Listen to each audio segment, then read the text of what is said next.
Hello, I'm Rex Basterfield, and I'd like to welcome you to a video about my Quilcom TIMESCAPE. Someone on YouTube asked me about making a Crystallizer, which is an effect plugin that's made by Soundtoys, and that in turn is based on the Eventide H-3000 Harmoniser from their Crystal Echoes preset. The TIMESCAPE is not a copy or simulation or emulation of either of those two. It's my own take on the actual principle and purpose behind them. For this video, I'm going to take a slightly different approach. I'm going to run through the presets first and maybe play around with some of the controls before I start on the actual technical guide. If you prefer that approach, maybe you could leave a comment below. The first thing you'll hear is an unaffected acoustic guitar clip, and then I'll run through the presets and maybe tweak a few things.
Oh dear, I got a bit carried away with the messing about bit there, didn't I?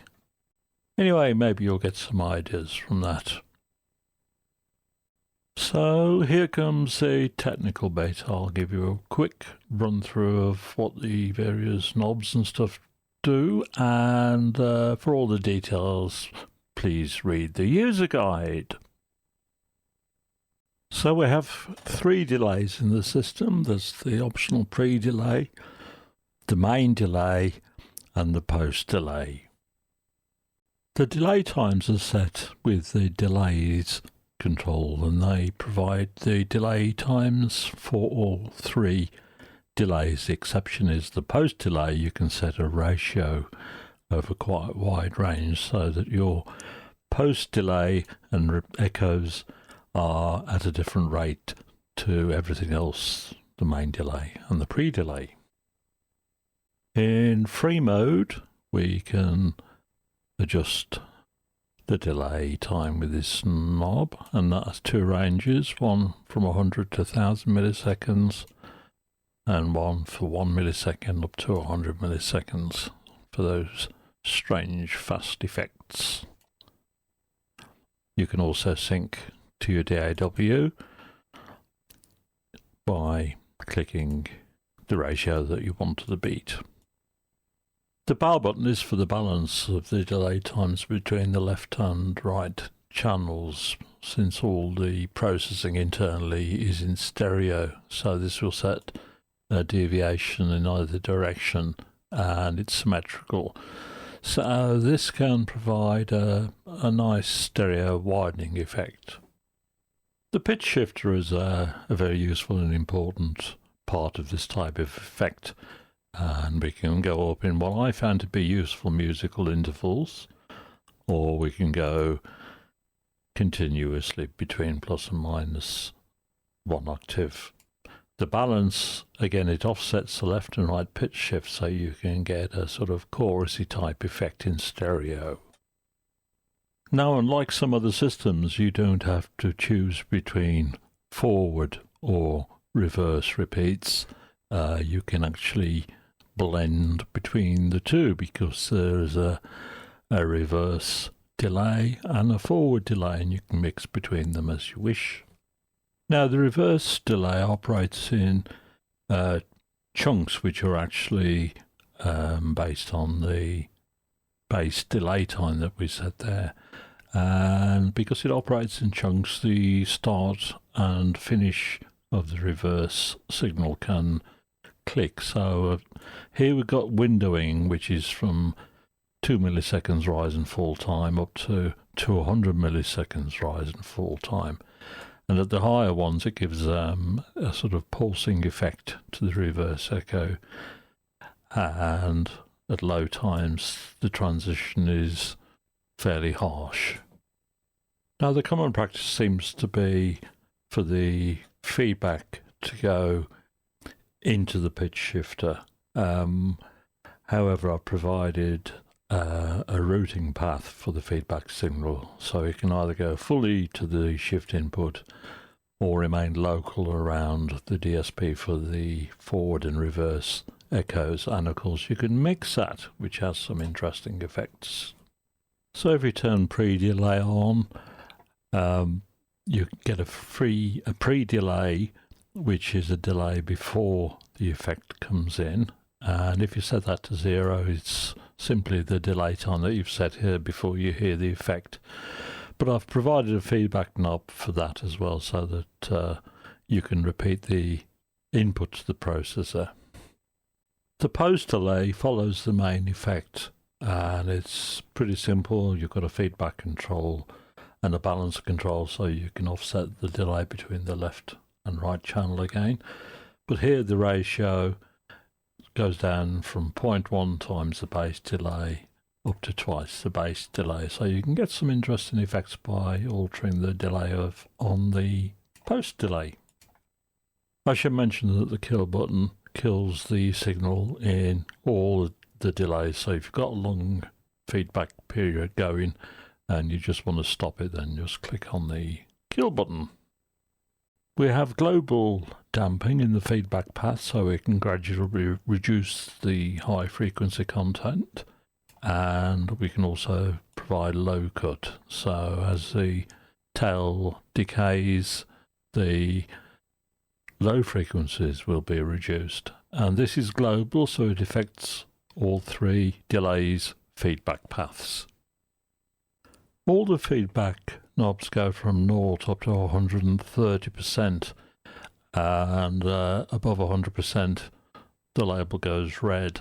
Now if you have damping set and maybe low cut set and you want a very long tail, you can get away with going above 100%. The little control panel is where you can just drop the echo in for particular words or sections of the music.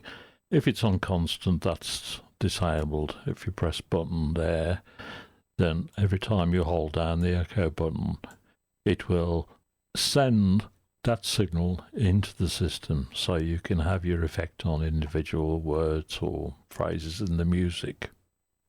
As I mentioned before, all the internal processing is in stereo, but you can make the input mono, but your result can still be stereo, and this is where you set the stereo width from mono up to extra wide.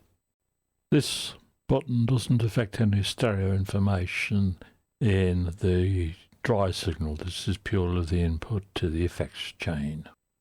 This knob controls the level of diffusion, which is a nice way to sort of blur the output from the effects, and again it only affects the wet signal, and it sounds a little bit like a very fast reverb, and I think it's quite useful. It makes quite a nice spacey sort of sound out of the repeats.